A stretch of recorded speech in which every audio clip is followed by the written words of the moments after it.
वैज्ञानिकों का दावा है कि आइसलैंड या ग्रीनलैंड और स्कैंडिनेविया के बीच का एक इलाका था जो 6 लाख वर्ग किलोमीटर से अधिक था, लेकिन अब पानी के नीचे है। पृथ्वी कभी लाखों साल पहले एक बड़ी पिज्जा पाई जैसी थी, जिसमें सभी महाद्वीप एक दूसरे से जुड़े हुए थे, जिसे दूसरे शब्दों में पैंजिया के नाम से जाना जाता था। आज हम जिस नॉर्थ अटलांटिक रीजन को जानते हैं, वे लगभग 333 करोड़ से 175 करोड़ वर्ष पूर्व सूखी जमीन थी।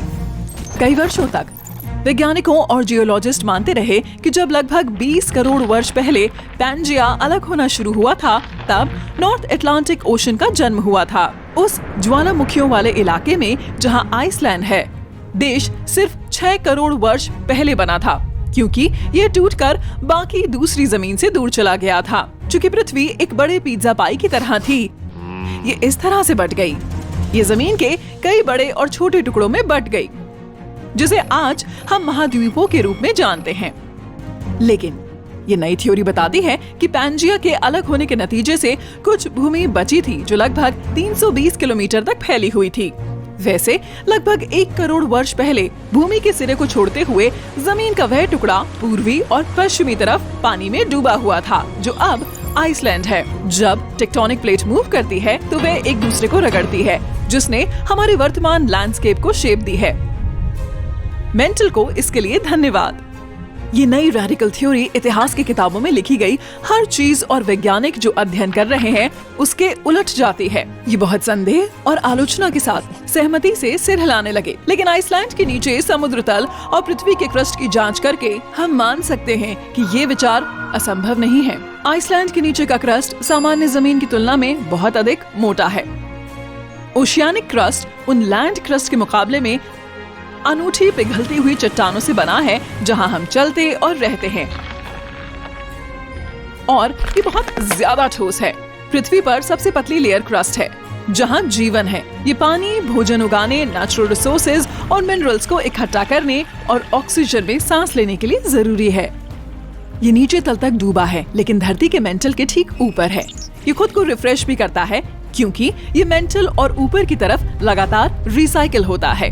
यही कारण है कि समुद्र क्रस्ट में चट्टानें लगभग 40 किलोमीटर मोटी हैं, जो बाकी और जगहों पर सिर्फ 8 किलोमीटर मोटी हैं। ये भी कारण है कि ये जगह ज्वालामुखियों के लिए एक हॉटस्पॉट में है। समुद्र तल के मैग्नेटिक सर्वे में स्ट्राइप पैटर्न में पिघली हुई क्रस्ट की लेयर दिखाई देती है। इस फैक्ट को भी देखते हुए कि पृथ्वी के मैग्नेटिक फील्ड ने लाखों वर्षों में अपनी पोलैरिटी चेंज कर ली है, इसने हमारे लैंडस्केप की फाउंडेशन को शेप देने में रोल निभाया। लेकिन अभी तक इस नई थ्योरी को साबित करने के लिए कोई ठोस सबूत नहीं है। पहला कदम आइसलैंड के पास समुद्र तल की खुदाई शुरू करना है। जिरकॉन एक बहुत ही मजबूत मिनरल है जो पृथ्वी के क्रस्ट में इरोजन के बावजूद अरबों वर्षों तक रह सकता है। सैंपल लेकर उन पर स्टडी कर रिसर्चर्स कॉन्टिनेंट्स की जियोलॉजिकल एज का अनुमान लगा सकते हैं। ये पक्का करेगा कि क्रस्ट समुद्री है जो मोटा है या कॉन्टिनेंटल है जो कि रेगुलर क्रस्ट है जिस पर हम चलते हैं। ये एक रातों रात पूरा होने वाला प्रोजेक्ट नहीं है और इसकी भारी लागत आएगी। दूसरा तरीका साइस्मिक सर्वे करना है, जो रिसर्च शिप्स पर पैदा की गई इको को भी माप करता है। क्रस्ट में मीलों गहरे छेद ड्रिल करके भी रिसर्च करने में हेल्प मिल सकती है, लेकिन ये जिरकॉन खनिजों की स्टडी के मुकाबले ज्यादा खर्च वाला होगा। स्कैंडिनेविया और ग्रीनलैंड दोनों के कुछ अनूठे फॉसिलाइज्ड प्लांट ये साबित करते हैं कि आइसलैंड कभी सतह पर था और शायद पेड़ों से भरा हुआ था। ये ठंडी भूमि नहीं थी जैसे कि आज है, तो शायद इसमें जंगल हो सकते थे। लेकिन वैज्ञानिकों को अभी भी कुछ भी सुझाव देने के लिए दोनों जमीनों में सामान्य जानवरों के फॉसिल के सबूत नहीं मिले हैं, लेकिन शायद वक्त बताएगा। थ्योरी गहरी होती जाती है जो बताती है कि एक ग्रेटर आइसलैंडिया था।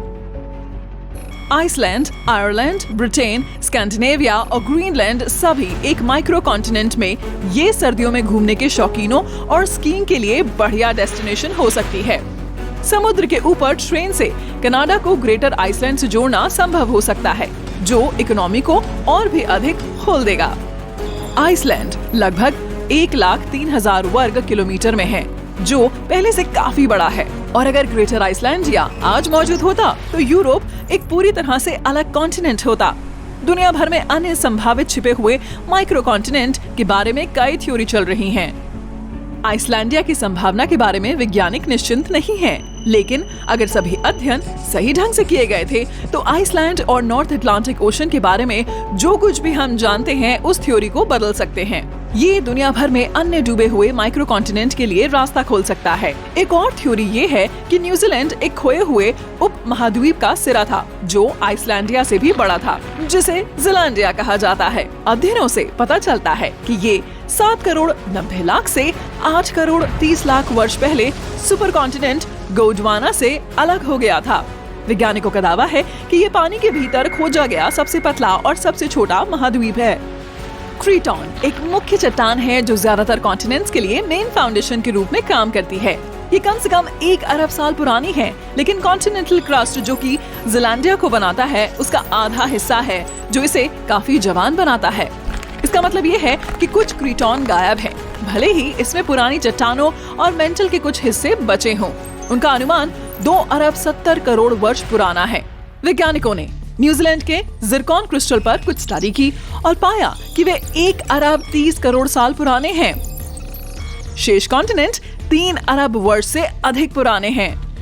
वैज्ञानिकों ने न्यूजीलैंड के आसपास समुद्र के तल में चट्टानों की कॉम्पोजिशन को स्टडी किया। वे सिलिका और ग्रेनाइट से बनी होती हैं, जो कॉन्टिनेंटल क्रस्ट में पाए जाते हैं। समुद्र के तल में मुख्य रूप में मैग्नीशियम और आयरन रिच चट्टानें हैं। वे इसके चारों ओर नियमित समुद्री क्रस्ट की तुलना में अधिक मोटी और ऊंची हैं। उन्होंने कैथोड रॉक क्षेत्र में तस्मान और कोरल समुद्र के बीच की कड़ी को देखने के लिए कुछ अध्ययन किए और मैग्नेटिक और टोपोग्राफिक डेटा कलेक्ट किया। ये ज़ीलैंडिया और ऑस्ट्रेलिया के बीच की पतली स्ट्रिप है। सैटेलाइट डेटा ने रीजन के आसपास के समुद्र तल के क्रस्ट को मैप करने के लिए पृथ्वी की ग्रेविटी में छोटे फॉसिल्स को ट्रैक किया। उन्होंने उस मास को देखा जो ज़ीलैंडिया को काफी विजिबल और लगभग ऑस्ट्रेलिया के आकार का बनाता है। भले ही संकेत मौजूद हैं, लेकिन ये कुछ भी साबित नहीं करते हैं। ये संभव है कि जब ऑस्ट्रेलिया गोंडवाना से अलग हुआ था तो माइक्रो कॉन्टिनेंट्स का एक ग्रुप अलग हो गया। उस समय super continent south America, Antarctica, Australia, Zealandia, Arabia और इंडियन सब कॉन्टिनेंट से बना था। कॉन्टिनेंटल क्रस्ट अपने आसपास के दूसरे ओशियानिक क्रस्ट के समान नहीं है।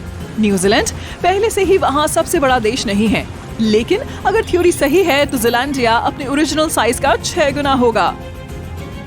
मॉरिशस एक युवा द्वीप है जो केवल कुछ लाख वर्ष पुराना है। अफ्रीका के तट से सिर्फ 1900 किलोमीटर की दूरी पर ऐसा माना जाता है कि ये छोटा द्वीप लगभग 90 लाख वर्ष पहले वजूद में आया था।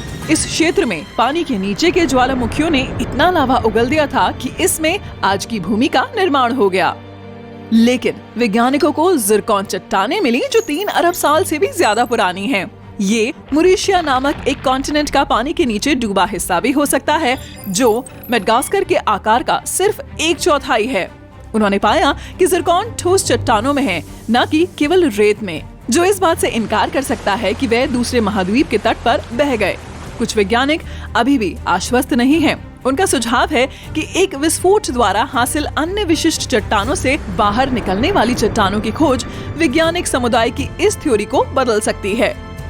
लेकिन जिस तरह आइसलैंडिया ग्रेटर आइसलैंडिया का हिस्सा हो सकता है, उसी तरह मॉरिशिया को भी रोडिनिया कहा जा सकता है, जिसमें भारत और मेडागास्कर शामिल थे। थ्योरी बताती है कि भारत जब 8.5 वर्ष करोड़ पहले मेडागास्कर से अलग हुआ था, तब मॉरिशिया पानी से ढका हुआ था।